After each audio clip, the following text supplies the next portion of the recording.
লিগের নাম Dhaka premier league, কিন্তু আমেজটা যেন একদম পাড়ার খ্যাপ খেলার মতো হয়ে গেল। গল্পের নায়ক সাইফ হাসান 96 রানে ব্যাটিং করছেন, সেঞ্চুরিটা জাস্ট হাতছানি দিয়ে ডাকছে। কিন্তু সাইফ ভাই ভাবলেন, ধুর, সেঞ্চুরি তো সবাই করে, আমি না হয় একটু ইতিহাস তৈরি করি। ব্যক্তিগত 126 বল খেলে ফেলেছেন, সেট ব্যাটার, কিন্তু ওই যে বলে না, কপালে নেই ঘি, ঠকঠকালে হবে কি।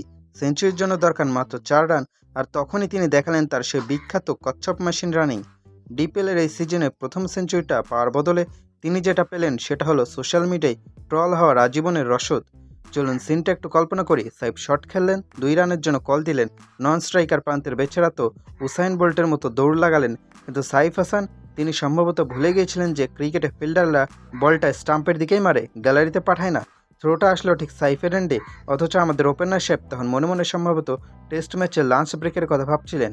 কচ্ছপের গতিতে রান নিতে গিয়ে যখন দেখলেন বলটা স্টাম্প ভেঙে চুরমার করে দিল, তখন তার রিয়াকশনটা ছিল দেখার মতো। বাইরে 96 রানে কেউ এইভাবে রান আউট হয়, মানে আউট হওয়ার তো একটা লেভেল থাকে। এটা তো রীতিমতো বেসিক ক্রিকেটকে অপমান করা। অনেকে বলছেন সাইফ হাসান নাকি টেস্ট দলে ফেরার জন্য খুব মরিয়া। তার আজকের ব্যাটিং দেখে তা মনে হচ্ছিল তিনি শুধু টেস্ট না, সেই 80-র দশকের ওয়ানডে ক্রিকেটে ফিরে যেতে চান। 126 বলে 96 রান, আধুনিক ক্রিকেটে স্ট্রাইক রেট দিয়ে আপনি অন্তত টি-20 বা ওয়ানডেতে জায়গা পাবেন কিনা সন্দেহ। তবে কচ্ছপ রেসিং প্রতিযোগিতায় আপনার গোল্ড মেডেল নিশ্চিত। মাঝে মাঝে মনে হয় আমাদের কিছু প্লেয়ারদের জন্য দৌড়ানোর সময় পিছে একটা রকেট লাগিয়ে দেওয়া উচিত। নাহলে 96 রানে থাকা অবস্থায় একটা মানুষ এত ক্যাজুয়াল কিভাবে হতে পারে।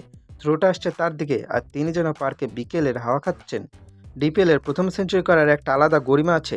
খবরের হেডলাইন হতে পারতেন সাইফ ম্যাজিক নামে, কিন্তু তিনি হেডলাইন হলেন সাইফ কমেডি নামে।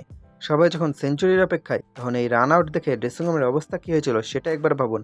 কোচ সম্ভবত মাথায় হাত দিয়ে ভাবছিলেন, এতদিন ধরে কী শেখালাম আর ও কী করে আসলো। সাইফের এই আউট দেখে মনে হলো ক্রিকেটটা আসলে স্কিলের চেয়েও বেশি কমন সেন্সের খেলা, আর সেই কমন সেন্সটাই সম্ভবত সাইফ হাসান আজ লকার রুমে ফেলে এসেছিলেন।